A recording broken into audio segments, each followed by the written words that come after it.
Marsh's grocery store in Ohio. Since then, the barcode has come a long way. So the UCC, or the UC, as you mentioned, the Unified Code Council, really focused on the U.S. market, and that was UPC barcode. And then the EAN, the European Article Number Association, was created in Europe subsequently several years later, and the EAN barcode was kind of born there. So a 12-digit, 13-digit. But these two organizations lived on for a while separately, but then eventually they merged because we realized this is a global solve for product identification. So we merged under the umbrella of GS1. So we are now a global entity. And that's when the change happened. I think it was in 2000, I think is the timing of that. And so the, GS1 became this global organization. We've had member companies around the world helping support just product identification, but it became so much more. So over the years, we evolved in not just that barcode for price lookup. Our standards evolved to help supply chain business processes. So you could start to track your product from source. This is where supply chain. And as that product gets then transformed in the manufacturing process, you have all your raw materials, they get transformed into a finished good. And then you could start tracking that through the supply chain when it leaves the point of manufacture, while it's being shipped, maybe overseas, once it starts to pass hands and it goes through like customs, and then you get it into your distribution center, and then you send it off to your stores, and where is it on your store shelf? And then at time of purchase. So you could start to track that product all the way through the supply chain. And we have standards, starts with that barcode, but then other standards help track and trace that through the supply chain. So help me understand, how far back does it go? Because there's a company that I was looking at several years ago, and they actually wanted to trace products back to literally the source, like from the beginning of the dirt. Are we talking is GS1 involved in that type of sourcing where you can actually even inform companies on things like, sustainability? Because when I was at Fast Company Innovation Festival, specifically on the fashion side, they were talking a lot about sourcing. So how far back do you go? You could go all the way back to, so this is the part about my role. I sit in the innovation team, and we're doing a lot of work because of technology, changes in technology and the ability to start to track all the way back to source. We just did one where you could start to track leather back to the cow, like when the calf is born. What? So you could say, okay, here's the calf. Wow. And then, you assign that an identifier, and then you could track it, when it was, sent off to have the leather, like the raw leather, and then the leather be actually like tanned and treated and all this stuff. So it's amazing how our standards have evolved. And you could start to use, different types of serialization. You could learn, batch, lot, like things like that. So our standards have been evolving to be able to start to track all the way back to that source, like the cow. That's so wild to me. I mean, because when I listen, I just think about all I wanted to do when I launched my record label was to assume I was going to sell 1 million copies, and for everyone to know it, and for me to get all the money. Just say, like, I got my barcode, I got my number, and every single sale tracks right back to my ownership of my own bank of codes that nobody else can have access to. And now it's I don't think that was happening back then, right? I mean, what you're describing now was not happening in 1999. It was a much simpler business, right? It was. And I think too, just because of one, regulation, and also just socially, people want to know where their products come from.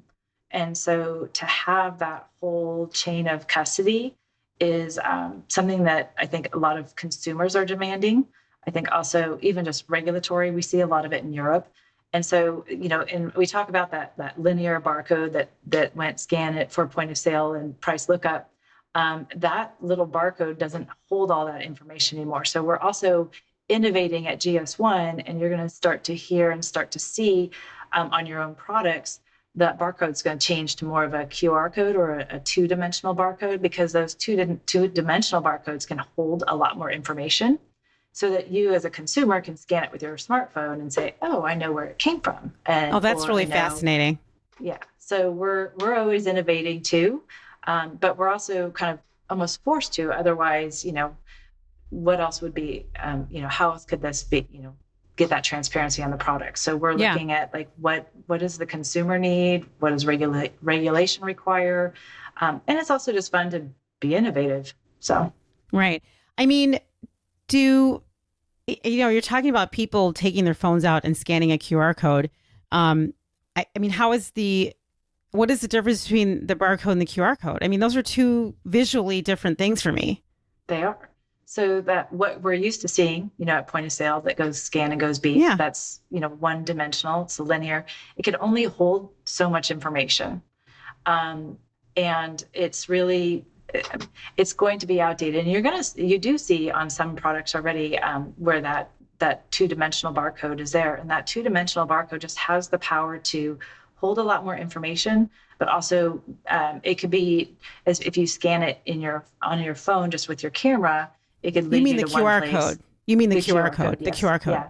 If you scan it on your phone just from your plain camera, but you could also scan it maybe from an app, like inside an app. And that might take you to a different location. It might take you to some coupons. If it's food, it might take you to some recipes, electronics. It might take you to warranty information, things like that. So there's endless amount of possibility with the two-dimensional barcode, that QR code, that we just haven't really understood the unlock of how much potential.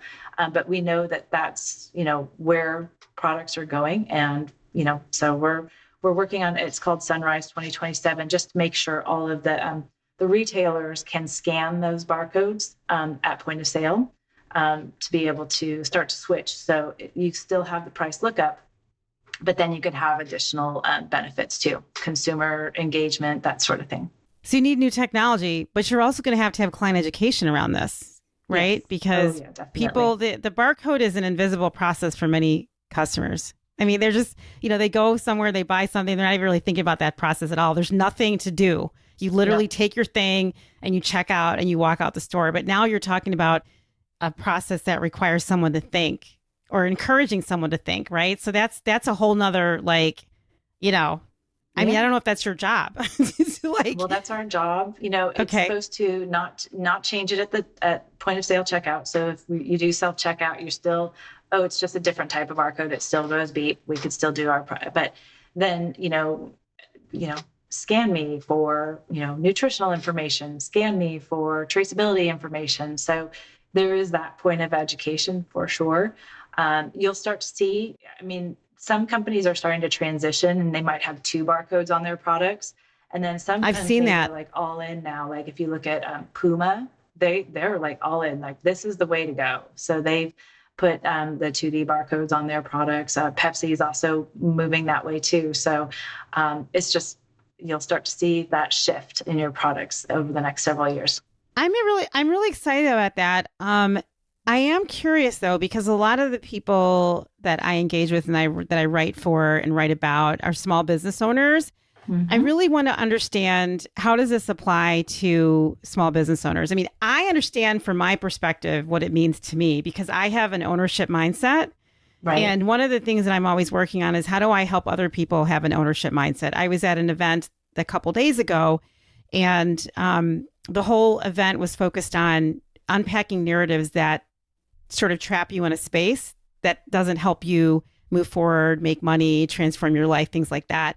I've never really had that challenge. I've always been like you, very curious. I want to know things. I want to know process.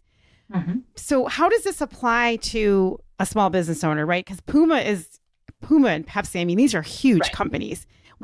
How do you tell a small business owner to get involved so that you actually can own the products that you make fully from the beginning to the end, right? I don't know if people know that they can do that. No, and you bring up a good point, because a lot of small businesses don't think about this stuff. They just want to get their product out in the market, but don't really think about some of the, like, we're so used to seeing barcodes on our products, but they don't really think about that piece. So encoded in that barcode is a unique identifier. So there's a number associated. So it's kind of like the product's social security number or license plate number. So that number, we call it a global trade item number or a GTIN, which is also can be sometimes referred to as a UPC, but the UPC is actually the barcode. But we use them interchangeably, so a lot. But that number, that unique number, helps identify the product uniquely. It's great because then when you go to sell it out there in the market, especially on some of these major platforms or even in some of the major retail stores, those retailers then know how to uniquely identify it within their systems. Because if they were given all the products that have 1, 2, 3, 4, if a consumer goes to sell it, they might get a water bottle, or a charger cord, or so you need to have each one uniquely identified so they know exactly which product you're going to get. So we tell small businesses, when you start to, especially if you're want to sell goods, like actual products, to really think about where you want to sell your products. And if you really envision, like if you have a growth mindset and say, yes, I want to be on the shelf at a Walmart or a Macy's or a, Safeway or Albertsons, I really want to do that. Set yourself up for, like, what are all the other products out there? What do they have that's common? You need that barcode for price lookup. Amazon, same thing. They have that requirement, even though it's not really passing a point of sale. They do need that number, that unique number, to identify the products, to keep it unique in their catalog. So again, thinking about if you have the same number assigned to multiple products, you could order, you think you're ordering a water bottle and you'll end up getting a can of coffee, so that unique identifier really helps to make your product stand out. So again, thinking when you're a small business owner, if you are selling goods that want to be sold in traditional, retail outlets, that is the first thing to think about. Not a lot of people think about that. And they also then start to create their packaging without that barcode on it. Yes. Then they have to go back and then redo it. They got to redo it. It costs a lot of money. A lot of money. Yeah, I've talked about that a lot, because in the old days, if you made a mistake on a packaging or a